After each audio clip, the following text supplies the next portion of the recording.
The Feathered Ancestor and the Hand of Stone. Chapter 1. The Valley Where Stone Remembered. Long before distant travelers crossed the sandstone country and gave new names to its rivers, mesas, and towering cliffs, there existed a peaceful Fremont community hidden within the winding canyons of the Colorado Plateau. They called themselves the Tawenaki, the people who remembered the stone. Their village rested beside a seasonal stream born each spring from melting snows far beyond the horizon.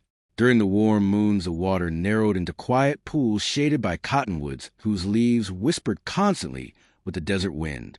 The people planted maize, beans, and squash wherever the moist earth welcomed their seeds. They gathered pinyon nuts beneath evergreen branches, harvested yucca fibers for rope and sandals, hunted rabbits among the sagebrush, and thanked every creature that offered itself so their children could live another season. To strangers, the towering cliffs surrounding the valley appeared silent. The Tawenaki knew better. Every cliff possessed a voice. Every crack remembered footsteps. Every stone guarded a story older than the oldest elder. Children learned this lesson almost before they could walk. When they stumbled against a boulder, they were taught to place one hand upon it and whisper gratitude. When they crossed a stream, they thanked the water. When they harvested a plant, they offered the first leaves back to the earth. Nothing lived alone. Everything belonged to everything else. Above the village rose the tallest sandstone wall in the valley. Its smooth face caught the morning sun before any other place. The elders called it the cliff that watches dawn. No one climbed its highest ledges. No one shouted beneath it. No hunter carried bloodied weapons near its base. For generations beyond counting, the cliff had served as the heart of every great ceremony. Upon its surface rested carvings unlike any found elsewhere throughout the canyon country. Some were tiny. Others stretched nearly the height of a grown man. Children stared at them with wonder, but were forbidden to touch them until they had earned the privilege through years of learning. Every carving represented a memory, not merely something that happened, something that continued happening. The elders believed memory itself remained alive inside stone. If people remembered wisely, harmony endured. If memories disappeared, the world slowly forgot how to live. Among all the carvings, one towered above every other. Its broad body seemed woven with countless tiny marks. Lines spread upward from its head, like rays reaching toward the morning sky. Some believed they were feathers. Others said they were the first sunlight ever seen upon the earth. Still others believed they revealed the invisible strength carried by those who listened more than they spoke. No one claimed certainty. The oldest teachings warned against pretending to know what only the spirits understood.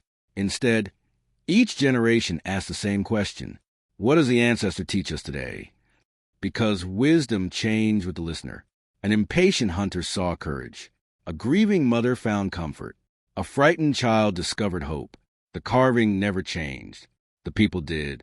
For that reason, the towering figure became known simply as a feathered ancestor. Each sunrise, the oldest elder climbed halfway toward the sacred wall before the rest of the village awakened. His name was Hesanu. His hair had turned white many winters before. His face carried countless lines carved by sun, wind, laughter, and sorrow alike. Though his knees no longer welcomed steep trails, he refused assistance. The stone remembers every step, he often smiled. It should remember mine as well. Reaching the broad shelf beneath the sacred panel, Hesanu quietly sat facing the eastern horizon. He never spoke immediately. Instead, he listened. Wind, birdsong, water, the distant movement of bighorn sheep upon impossible cliffs. Only after hearing every familiar sound did he begin greeting the new day. The younger people sometimes wondered why. He answered only once: if I speak before the world does, I may mistake my own thoughts for truth. The lesson stayed with him forever. That same morning, a boy named Tawenaki hurried after his grandfather despite being told many times not to interrupt the dawn ritual. He carried excitement far too large for silence. He had followed tracks the previous evening. Huge tracks. Fresh tracks. He wanted everyone to know. As he approached, Hesanu raised one finger without turning around. Tawenaki immediately stopped. Together they listened. The wind shifted. A raven called somewhere above the cliff. Far across the valley came the unmistakable sound of stones falling beneath heavy hooves. Only then did Hesanu smile. "Now," he whispered, "what has filled your heart so completely that it chased away patience?" Tarik knelt beside him.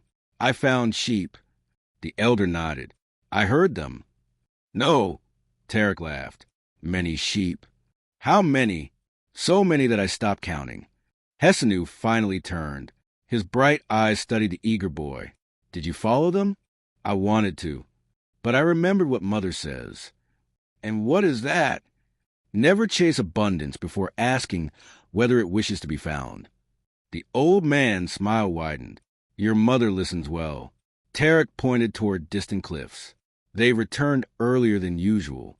The elder looked thoughtfully toward the northern ridges. The migrations rarely changed. When they did, something important had shifted across the land. Perhaps more snow had fallen. Perhaps less. Perhaps predators had moved elsewhere. Nature always spoke. The question was whether people understood its language. Later that morning, hunters gathered beneath the shade of ancient cottonwoods. No one hunted alone. Every hunt began with careful discussion. The Tawenaki believed food was never taken. It was received. Before leaving, each hunter pressed one hand upon the earth. One elder offered a quiet prayer. Another scattered crushed sage into the breeze. Children watched carefully. One day they too would repeat every gesture, not because the motions possessed magical power, because gratitude shaped the person making them. Tarik hoped this would finally become his first true hunt. He had practiced with throwing sticks for years. His arrows flew straighter every season. He could follow tracks across sandstone nearly, as well as grown men. Still no invitation came. Instead, Hesanu approached carrying only a walking staff. "You will come with me." Tarik frowned. "The hunters leave now." "They do. I've waited 3 summers." "I know. I wish to hunt." The elder rested a weathered hand upon the boy's shoulder. "And today you shall." Tarik's eyes brightened. "We hunt stories." The excitement vanished. "Stories? The oldest?" The boy sighed dramatically. "They never run away." The elder chuckled. "Exactly." Together they climbed toward the sacred cliff. Morning sunlight spread across the towering panel. Every carving slowly emerged from shadow. Tarik had seen them countless times. Yet each visit revealed something different. The feathered ancestor stood above all. Below appeared several smaller people. Nearby walked animals. Some possessed curling horns unmistakably belonging to bighorn sheep. Another displayed long, slender legs resembling deer. A bird stretched its neck proudly. Near the center rested a broad human hand, unlike any other marking. Farther away curved mysterious lines wound across the stone. Spirals. Geometric forms. Patterns repeated again and again. Tarik finally asked the question every child eventually asked. Who made them? Hesanu answered exactly as every elder before him had answered. We remember the makers. But who were they? Our ancestors. What were their names? The elder looked quietly across the valley. Some names survive. Others return to the wind. Tarik frowned. I don't understand. One day, Hesanu replied softly, your name may also return to the wind. The boy looked horrified. Will everyone forget me? No. They will remember your kindness. They will remember your courage. They will remember your mistakes. They may forget your name. Tarik stared once more at the ancient carvings. So these people are still here. The elder smiled. You begin to understand. Hesanu pointed first toward the great figure. Many believe this represents a powerful ancestor. Tarik studied the textured body. It looks alive. Perhaps. What are the lines above its head? No one knows. Feathers. Perhaps. Sunlight. Perhaps. Spirit power? Perhaps. Tarik laughed. You answer everything the same. The elder laughed with him, because pretending certainty closes the ears. The boy slowly nodded. The lesson settled deeper than he realized. Next, the elder pointed toward the smaller human figures. What do you see? They're together. What are they doing? Talking. Hunting. Helping. Maybe telling stories. Exactly. Each person who stands together strengthens everyone else. Then they studied the animals. Tarek immediately recognized the sheep. My hunters. The elder smiled. Our teachers. Teachers? They climb where fear says impossible. They protect one another. They survive because they move together. What about the deer? They remind us to remain watchful. The bird, it sees farther than people. And those little animals, no one remembers exactly. Dogs, mountain lions, spirit helpers, they may be all three. Tarek looked surprised. How?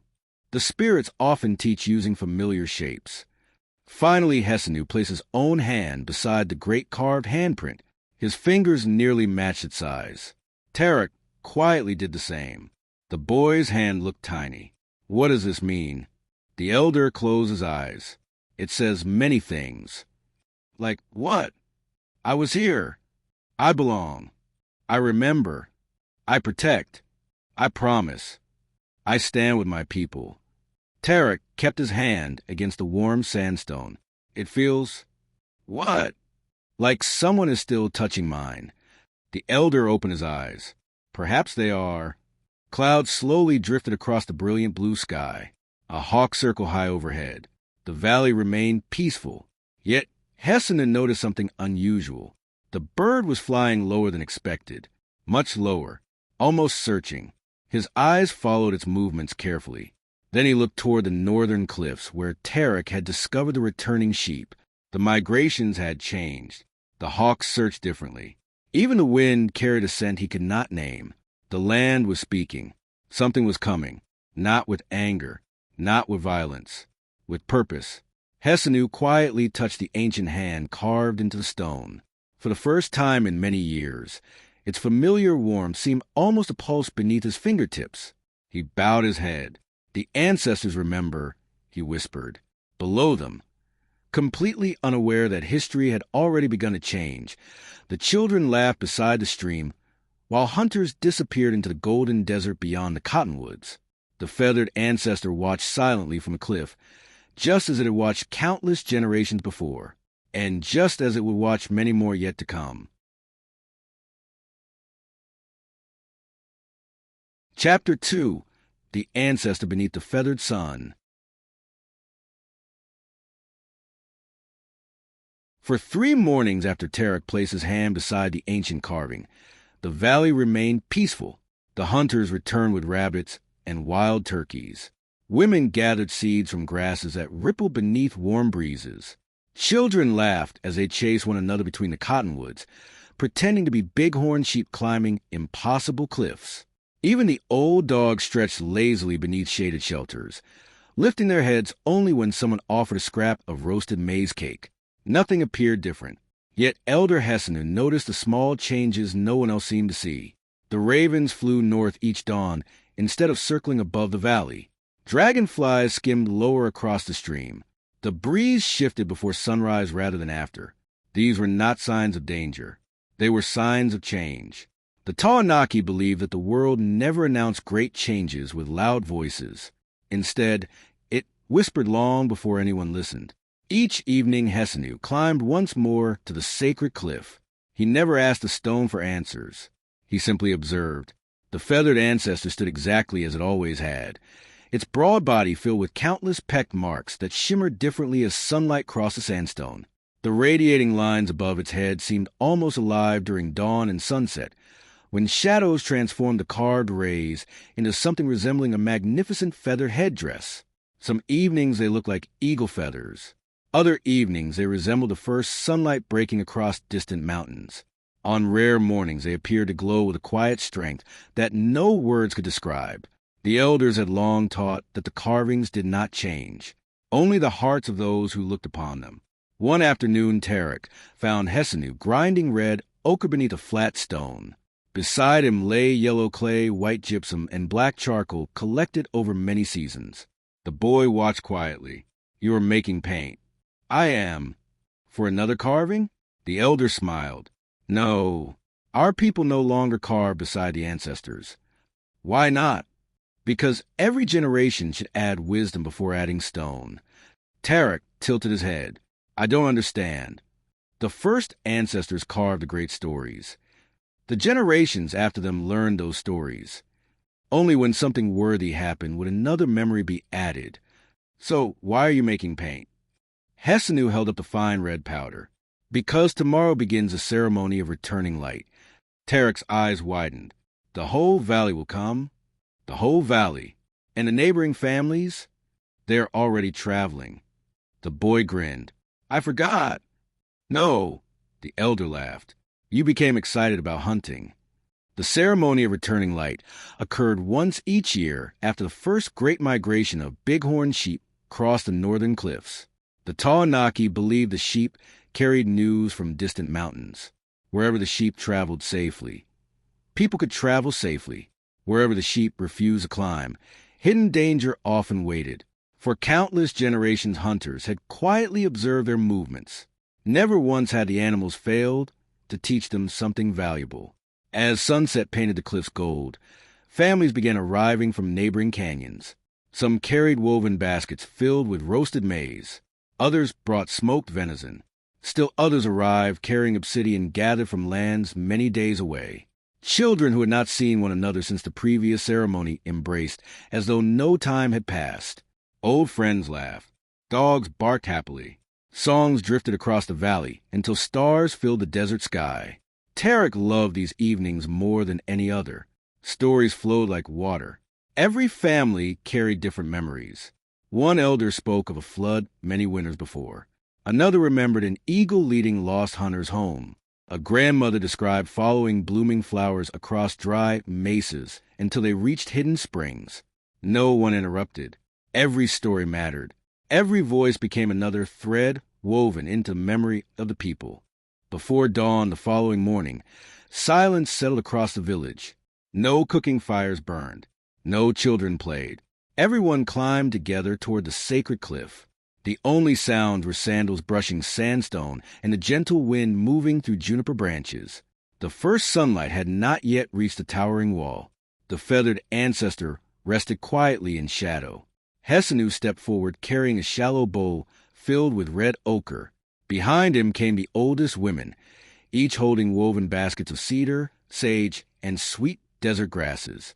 The hunters carried no weapons.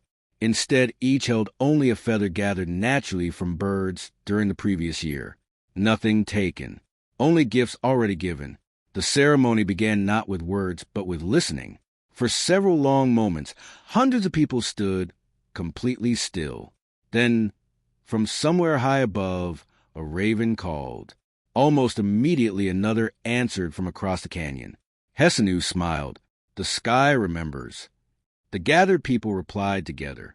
And we remember with it. The elder raised his hand toward the towering feathered ancestor.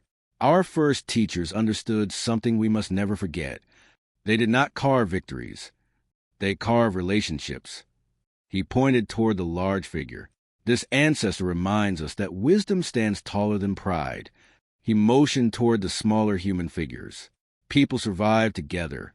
His hand moved toward the carved sheep. Food is never merely food. It is generosity.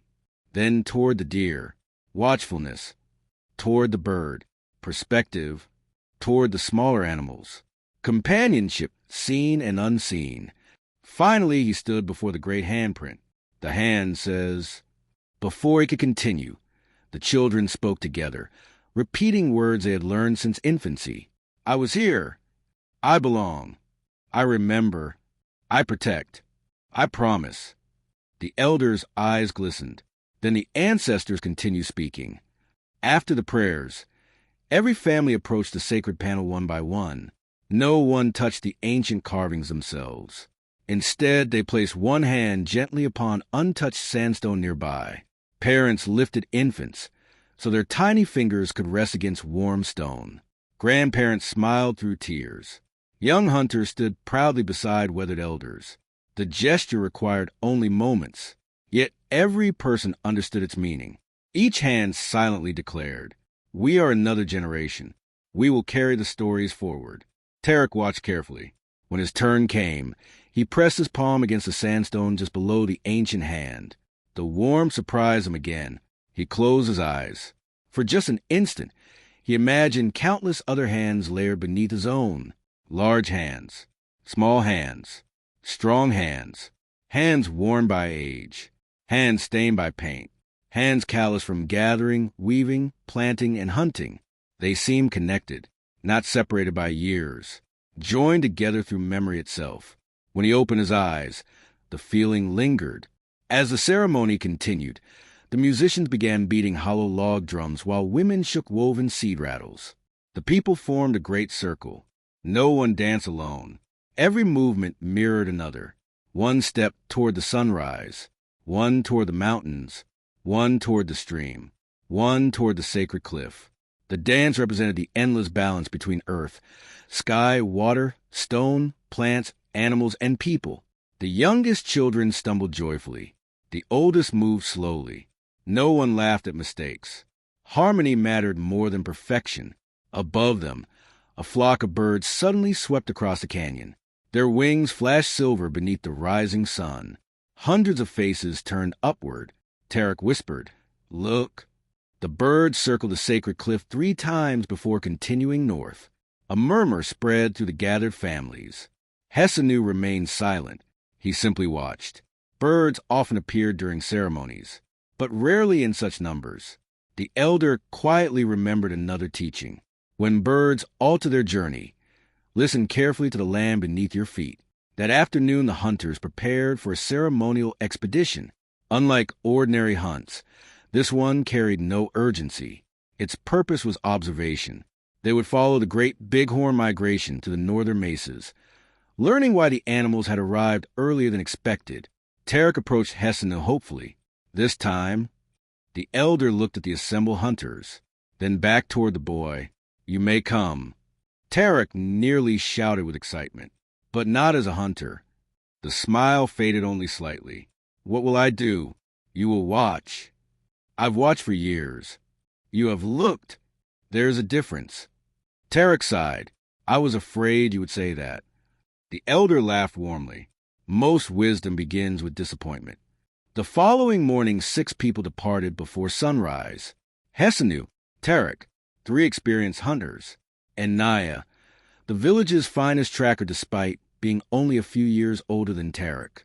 She noticed broken twigs no one else could see. She recognized birds by distant calls. She could estimate the age of tracks simply by touching their edges. Tarek admired her greatly, though he tried not to make it obvious. As they climbed beyond a familiar valley, the sandstone changed from deep crimson to pale orange. Junipers twisted from cracks in the cliffs. Pinyon pines dotted higher ridges where cooler air lingered.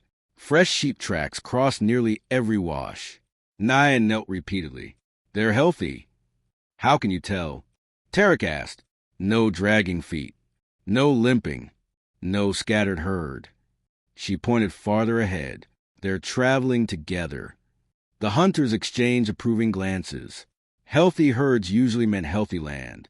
Yet something still puzzled them. The timing. They should not have arrived for another moon. By midday, they reached a broad overlook. Far below stretched an immense valley unlike their own. Thousands of acres shimmered beneath golden grasses. Then Tarek gasped. Across the distant slopes moved dozens upon dozens of bighorn sheep, perhaps hundreds. Their curved horns glowed in the afternoon sun. Mothers guided lambs. Young rams challenged one another playfully. Older males watched from rocky ledges. Never had Tarek imagined so many gathered in one place. "They're beautiful," he whispered. "They're teaching," Hesanu corrected gently. As everyone quietly observed the herd, a single magnificent ram climbed alone onto the highest outcrop. Its enormous horns framed the sky. Instead of following the others, it looked directly toward the distant hunters. No fear, no aggression, only calm awareness. The wind suddenly shifted. A feather drifted downward from somewhere unseen. It landed beside Hesanu's feet. Golden eagle. The elder slowly picked it up. He looked from the feather to the solitary ram, then toward the distant sun. None of the others spoke. Some moments carried meaning beyond explanation. The ram lowered its head once, turned, and disappeared behind the sandstone ridge. Hesanu carefully tucked the feather into his woven sash. "The ancestors have begun another story," he said quietly. Tarek felt the same mysterious warmth he had experienced beside the ancient handprint, only now it did not come from stone. It came from the living world around him. For the first time he began to understand what his grandfather had always meant. The carvings were never separate from the valley. They were reflections of it. The feathered ancestor stood upon the cliff. Its teachings walked beside the sheep, flew with the birds, flowed within the stream, and lived inside every person willing to listen. As the sun slowly descended behind the mesas, none of them realized they had just witnessed the first sign of a journey that would one day become worthy of remembrance in stone itself. Chapter 3. The Path of the Spirit Helpers. Morning arrived beneath a sky so clear that the highest cliffs seemed to float upon blue light. Hesanu and the others remained quietly upon the overlook for a long while after the great ram disappeared among the sandstone ridges. No one hurried to continue the journey. The Tawenaki believed that whenever nature revealed something extraordinary, people should resist the urge to explain it immediately. Understanding often arrived after silence, not before it. At last Hesanu stood. "The sheep have shown us where they travel." He looked toward the narrow canyon opening beyond the herd. "Now we must learn why." The hunters nodded. They followed the ancient game trail that wound through juniper groves, across dry washes, and over shelves of smooth sandstone polished by centuries of wind. Tarek walked beside Naya. Careful not to disturb the tracks, she studied. "What do you see?" he whispered. She smiled without looking up. "What do you see?" He sighed. "You answer like Hesanu." She laughed softly. "Then, perhaps he has taught us both well." Tarek examined the ground more carefully. "There are sheep." "Yes." "They've passed here many times." "Yes." "They aren't running." "No, they're walking." She finally looked at him. "And what does that tell you?" Tarek considered the answer. "They're not afraid." Naya smiled. "Exactly." She pointed farther ahead. When animals travel without fear, the land is usually healthy. But something made them change their route. "Yes, and we must discover what." By midday, the trail narrowed into a sandstone corridor where cliffs rose high enough to hide much of the sky. Ancient cottonwoods clung to hidden springs. Their roots reached deep into cracks invisible from above. Bird song echoed between the canyon walls. A pair of wild turkeys crossed the path ahead, their bronze feathers shining beneath scattered sunlight. Tarek instinctively reached for his bow. One of the hunters gently lowered it. "Today they are not food." The boy looked puzzled. "They are messengers." The hunter nodded toward the birds. "They are walking in the same direction as the sheep." Hesanu added quietly, "When many lives choose the same path, it is wise to ask why." The turkeys disappeared into tall grasses without alarm. No hunter followed. Later that afternoon, Naya suddenly stopped. She knelt beside a patch of soft earth protected beneath an overhanging ledge. "Look." Everyone gathered around. Fresh deer tracks crossed the damp soil. Beside them lay another set of prints. Round, large, silent. Tarek felt his heartbeat quicken.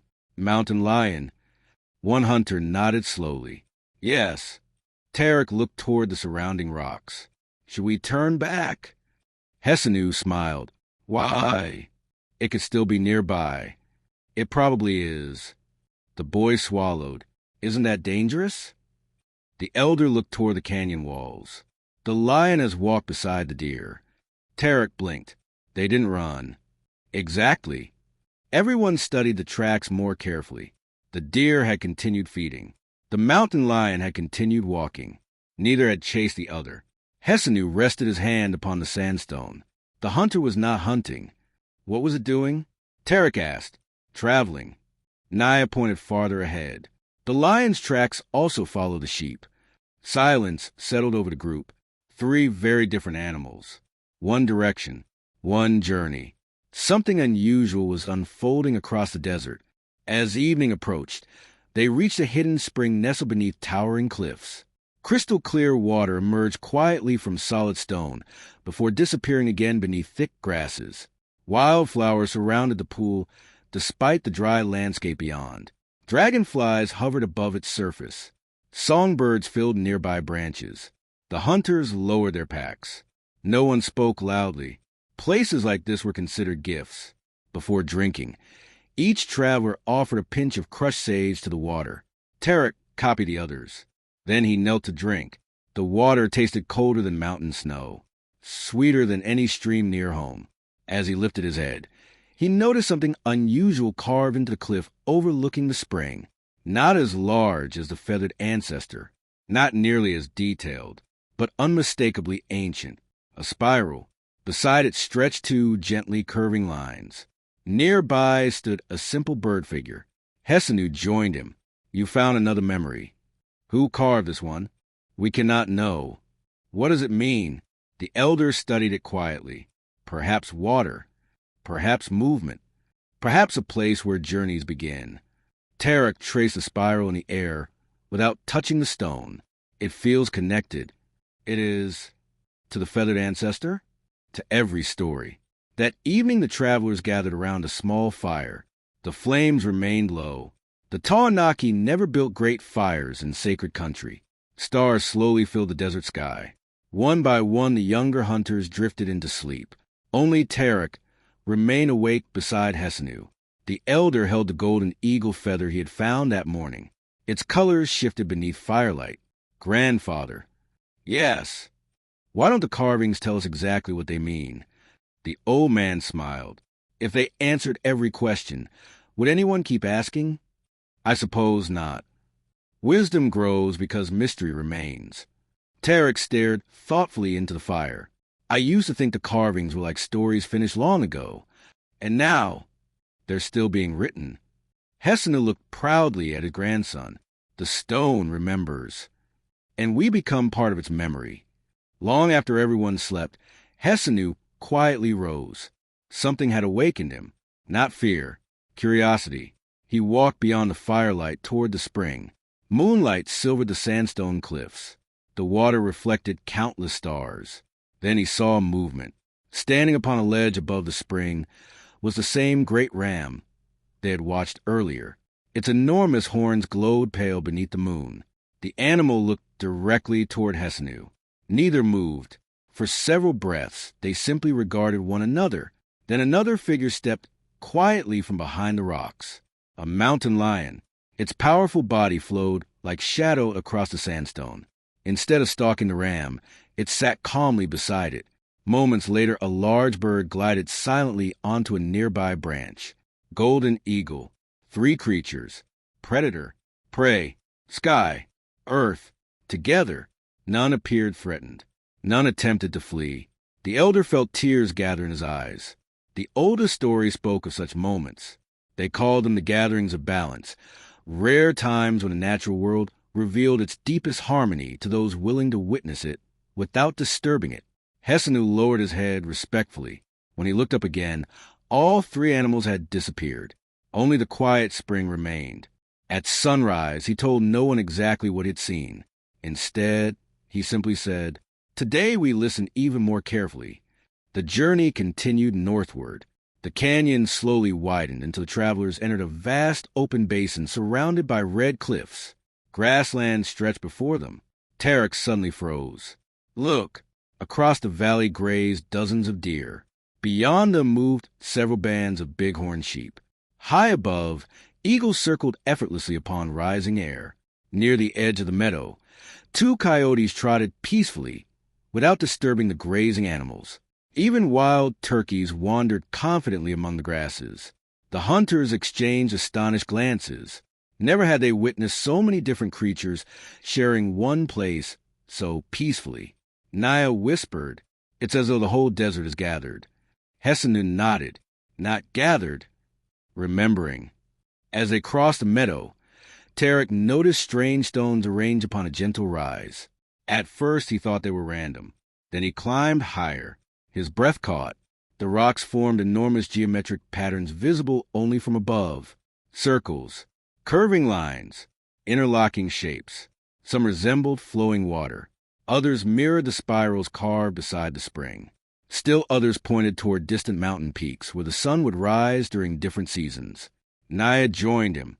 They're not natural. No, they were placed here. Long ago. Hesanu slowly walked among the ancient alignments. No stone had been carved. No symbol had been scratched. The landscape itself had become the design. He smiled quietly. Our ancestors left memories not only upon cliffs. They also wrote upon the earth. Tarek turned slowly, taking in the immense pattern. So even the land tells stories. The oldest stories. Near the center of the stone arrangement rested a single weathered slab. Upon it appeared another carved hand, larger than any living person's. Unlike the hand beside the feathered ancestor, this one stood alone. No figures, no animals, only the hand. The travelers approached in silence. Hesanu knelt. He did not place his own hand beside it immediately. Instead, he invited Tarek forward. The boy hesitated. Me? Yes. Why? Because every generation must discover its own promise. Tarek slowly knelt before the ancient carving. He raised his hand. For several moments, he simply looked at it. Then, gently, he placed his palm beside the ancient one. Warmth spread through his fingers again. But this time something else accompanied it. Not words, not visions, only a deep certainty. He belonged to something much older than himself. He understood at last that the hand was not merely saying I was here. It was also saying, you are here now. Protect what has been entrusted to you.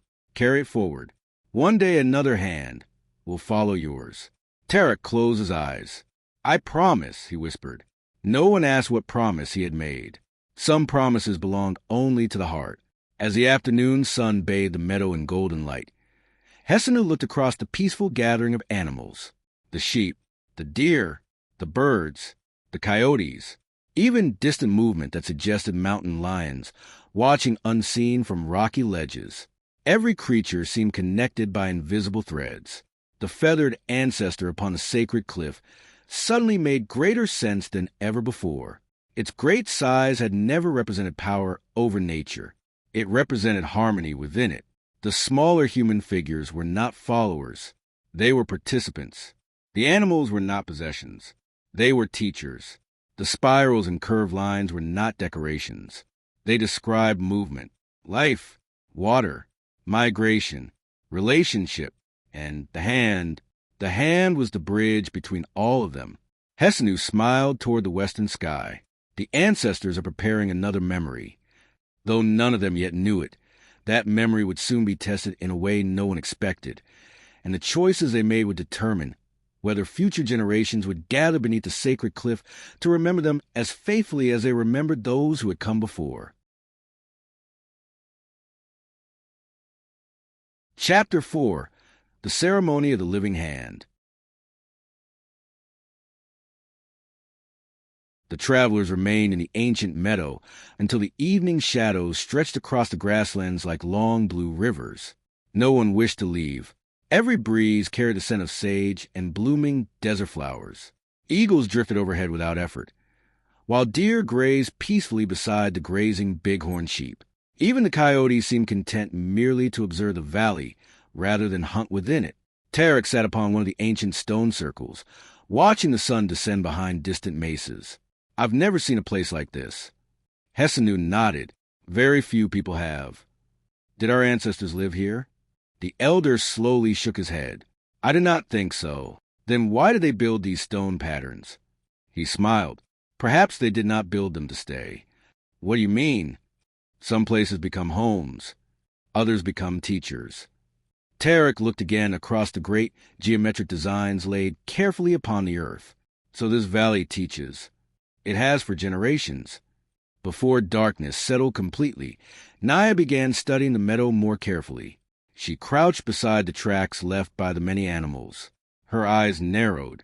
Hesanu, the elder, walked over. What have you found? She pointed toward the ground. These tracks are fresh. Yes, but none leave the valley. The hunters gathered quietly around her. Tarek looked carefully. She was right. Sheep entered. Deer entered. Coyotes entered. Turkeys entered. Bird tracks surrounded the edges of the spring. Yet almost none continue beyond the meadow. They stay here, Tarek whispered. For a while, Hessenu corrected. Why? No one answered. The mystery deepened. That night the travelers chose not to light a fire. Moonlight proved bright enough. The valley itself felt sacred. No one wished to disturb its quiet. Instead, the 6 travelers sat together sharing dried venison, roasted maize, and stories passed from one generation to another. One hunter remembered hearing his grandfather speak of hidden valleys, where every living thing gathered before difficult seasons. Another recalled an old tale about birds carrying messages between mountains long before people walked the land. Naya spoke of her grandmother, who believed certain springs allowed the earth to breathe. Tarek listened to every word. Then he asked the question resting inside everyone. What if the feathered ancestor was never just one person? Silence followed. Hessenu looked thoughtfully toward his grandson. Tell us. Tarek hesitated. The carving is large. Yes, but maybe it isn't larger because one person was important. The others remained silent. Maybe, he searched for the right words. Maybe it represents all the people who remembered. The elder's face softened. You believe the ancestor belongs to everyone. Tarek nodded. Every elder, every hunter, every child. Everyone who protected the stories. Hessenu smiled. Perhaps the stone has begun teaching you directly. Before sunrise the following morning, Naya awakened first. She had heard something unusual. Not danger. Movement. She quietly climbed a nearby ridge overlooking the meadow. Then she froze. Hundreds more animals were arriving from every direction. Bands of bighorn sheep emerged from northern cliffs. Deer filtered through juniper forests. Wild turkeys walked confidently along the valley floor. Ravens gathered upon sandstone ledges. Golden eagles circled above. Even jackrabbits crossed open ground without fear. She hurried back. You need to see this. Within moments, everyone stood upon the ridge.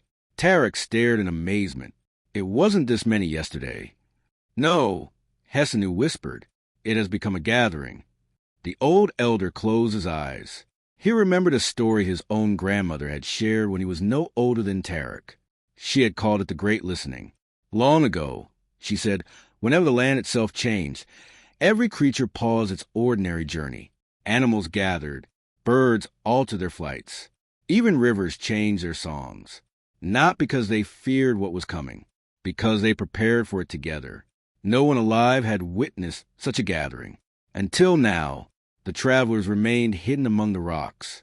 They had no desire to interrupt whatever was unfolding. Hours passed peacefully. Then Hessenu noticed something remarkable.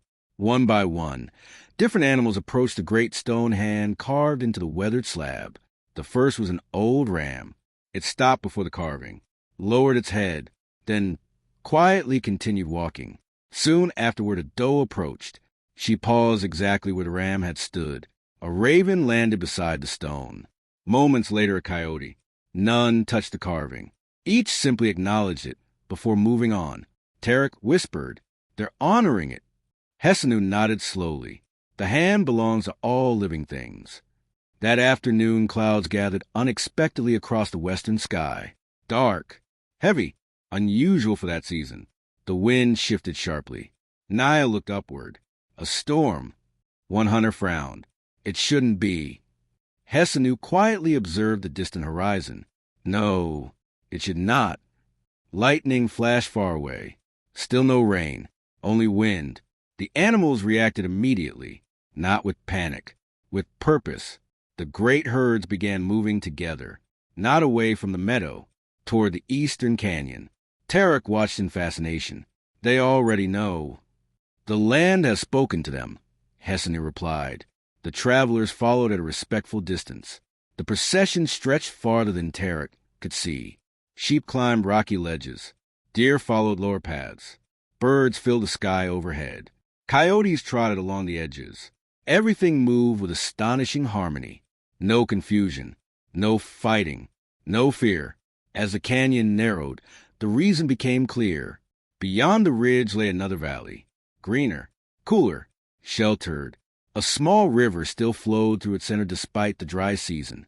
Hesanu looked back toward the gathering storm. The old valley would flood. Tarek suddenly understood. They weren't fleeing. They were preparing. Rain finally arrived. Not gentle rain. Sheets of water crashed upon the sandstone cliffs. Dry washes instantly transformed into roaring torrents. Lightning echoed from canyon wall to canyon wall. The travelers sheltered beneath an overhanging ledge while watching the storm reshape the desert below. The meadow they had left only hours earlier slowly disappeared beneath rushing water. Tarek stared in disbelief. If we'd stayed, Hesanu nodded. The animals saved us. No, the elder corrected gently. They listened. We followed. For 2 days the storm continued. When the skies finally cleared, the world had changed. Fresh streams crossed places that had been dry. New pools reflected the blue sky. Seeds buried beneath desert soil awakened almost overnight. Within days, tiny green shoots pushed through the earth. Wildflowers began appearing where only bare sand had existed before. Bird song filled every canyon. The desert had become new again. Naya smiled. The migration wasn't early. It was perfectly timed. The elder nodded. The sheep remembered. Several mornings later, the travelers began their journey home. The route differed from the one they had taken north. The storm had carved fresh washes through the old trails.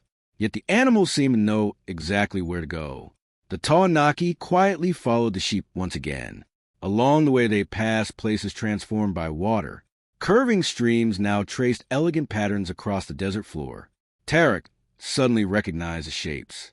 They looked like the carvings. Everyone stopped. He pointed toward the flowing water. The curved lines, the spirals, the patterns, they're rivers. Hesanu smiled broadly. And movement and life, they carved what they observed. The land itself became their teacher.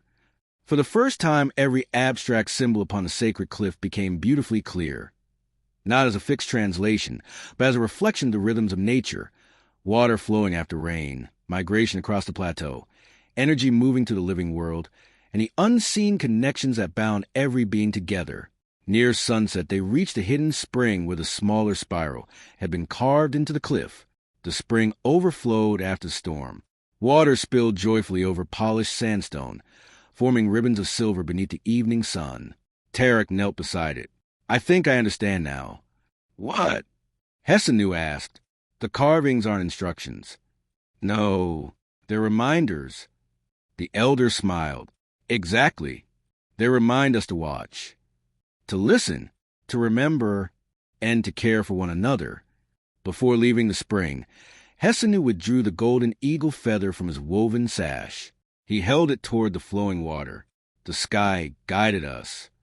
He laid the feather gently upon the surface. Instead of sinking, it floated.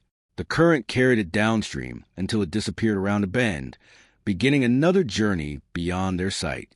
Tarek watched silently. Will we ever see it again? Perhaps. Perhaps not. But someone may. The elder looked toward the western cliffs, glowing red beneath the setting sun. So it is with every act of kindness. We send it forward. We may never witness where it arrives. Far to the south, beyond many ridges and winding canyons, the sacred cliff of the Feathered Ancestor waited quietly. Its great carved figure overlooked the valley exactly as it had for countless generations. Soon the travelers would return. Soon the people would gather once more beneath its towering presence. And before the next full moon rose above the Colorado Plateau, Hesanu would make a decision unlike any made by the Tawenaki in generations. A decision that would determine whether new memory was worthy of joining the ancient stories already entrusted to stone. Chapter 5. The Stone Accepts a New Memory.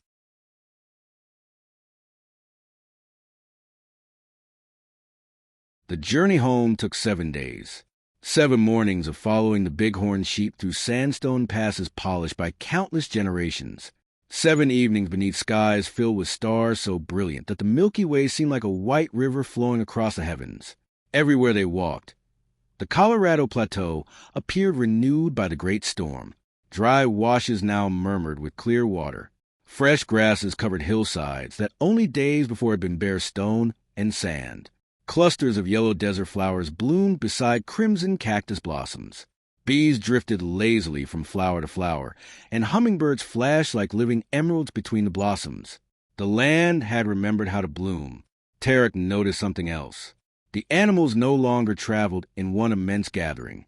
The great herds had gently separated. The deer followed wooded valleys. The bighorn sheep climbed once more toward the highest cliffs.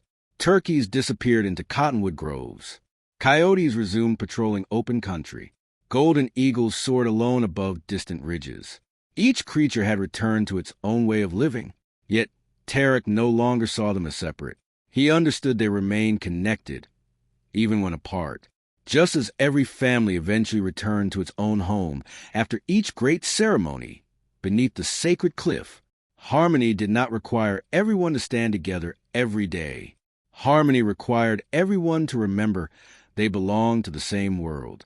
As the travelers approached the valley of the Tawenaki, children spotted them first.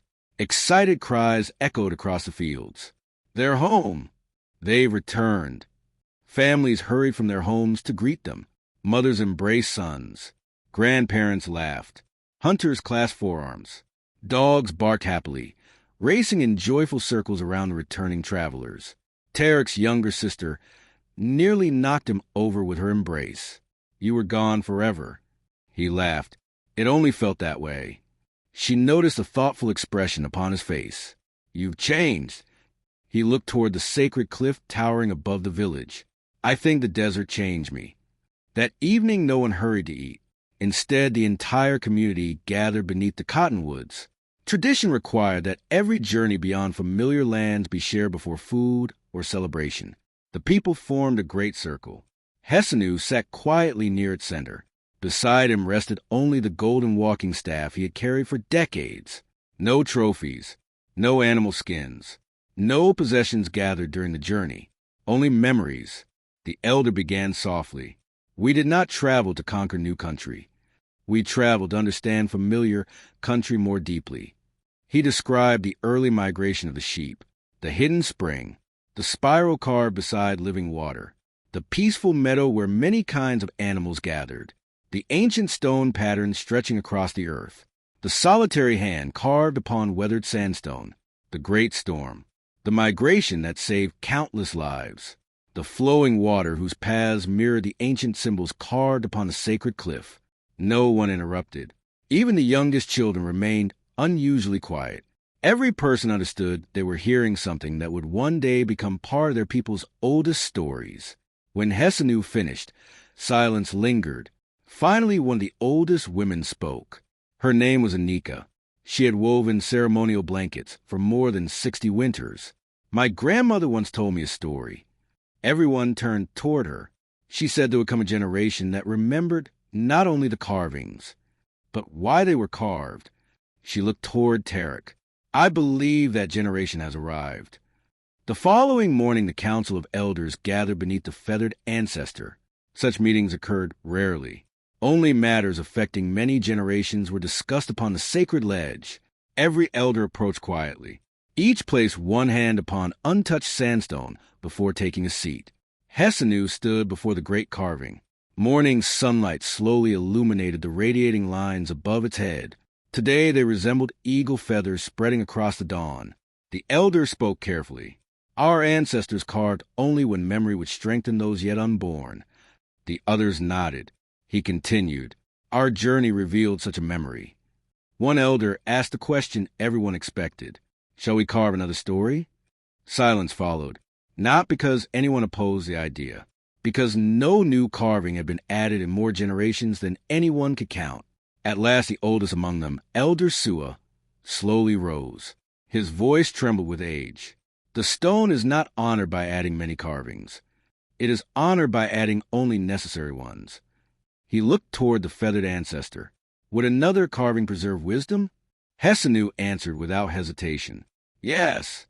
Another elder asked, would it honor nature rather than ourselves? Yes. Would it remind future generations to listen before acting?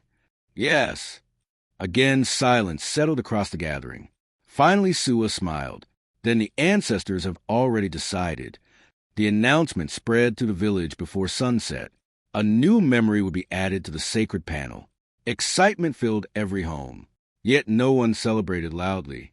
The people understood they were witnessing history. Preparations lasted many days. No carving began immediately. First came prayer, then fasting, then storytelling. The elders insisted every child hear once more the oldest teachings. Why the feathered ancestor watched over the valley. Why the smaller people stood together. Why the sheep, deer, birds, and mysterious four-legged companions surrounded them. Why the hand represented belonging rather than ownership. Why spirals reflected flowing life rather than simple decoration. Only after every story had been spoken aloud again did the work begin. The chosen place rested below the great hand, but beside the flowing curved symbols already carved by distant ancestors. The elders did not wish to alter the oldest memories. Instead, the new image would continue them. Master carver Toman selected a smooth section of sandstone. Before striking the first stone, he removed his sandals. Every other worker did the same.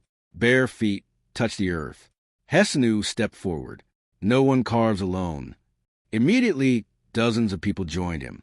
Hunters, weavers, farmers, children, grandparents. Each person gently struck the stone once with a small hammerstone. Only once. The marks barely showed. That was intentional.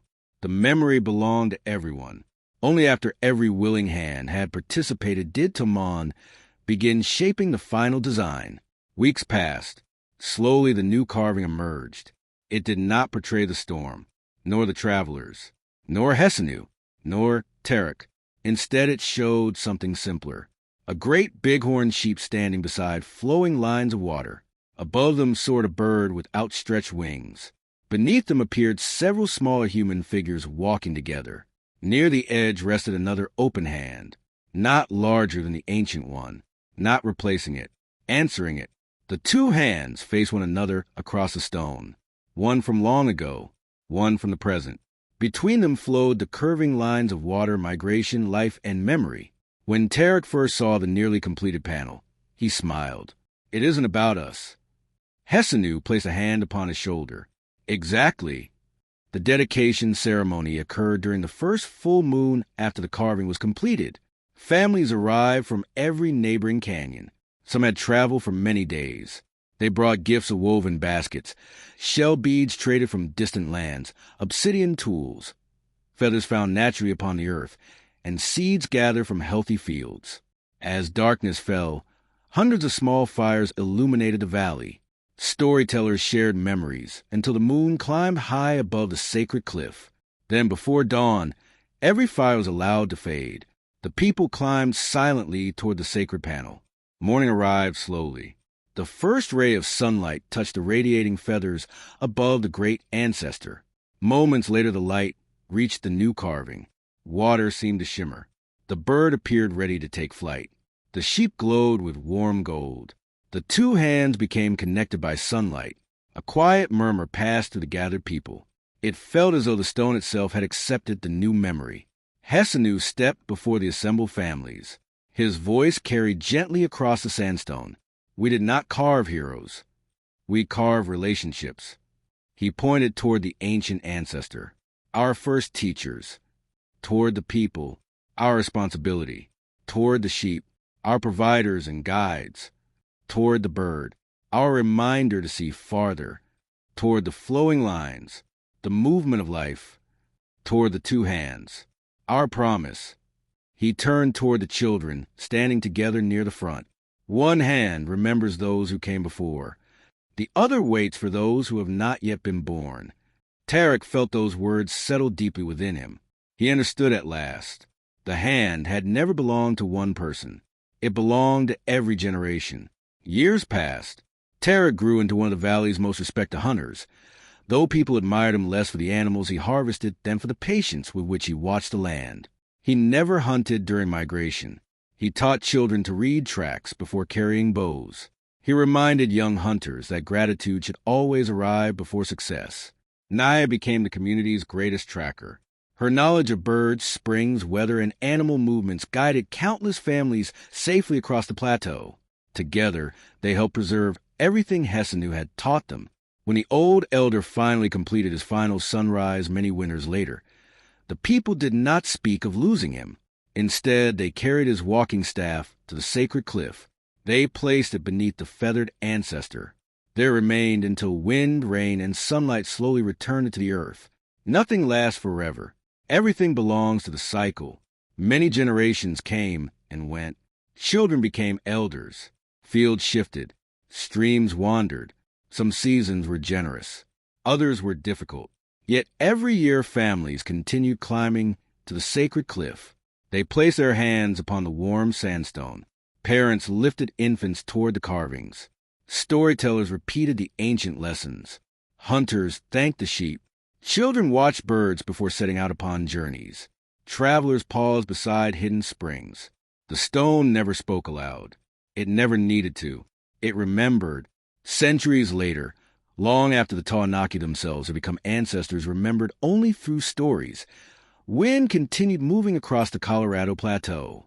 Rain softened the edges of the carvings. Lichens painted the sandstone with silver and green. Yet the great feathered ancestor still stood watch. Nearby remained the smaller people, the sheep, the deer, the bird, the mysterious four-legged companions, the flowing lines, the great hand, the answering hand. Travelers from distant generations would eventually stand before the weathered panel and wonder what it meant. They would see hunting, ceremony, animals, ancestors, spiritual figures, sacred symbols. Some would interpret the carvings as clan marks, others as prayers, others as maps, others as stories. None could know with certainty. And perhaps that was the greatest gift the ancient artists had left behind, because every thoughtful visitor who paused before the stone, looked carefully, asked questions, felt wonder, and imagined the lives of those who came before, became, for a brief moment, part of the story themselves. The feathered ancestor still watched. The hand still welcomed. The animals still taught. The stone still remembered.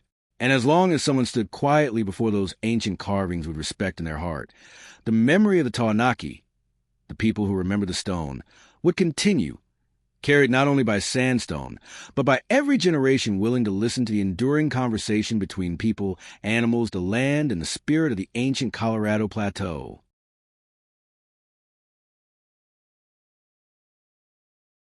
The stone never spoke with words.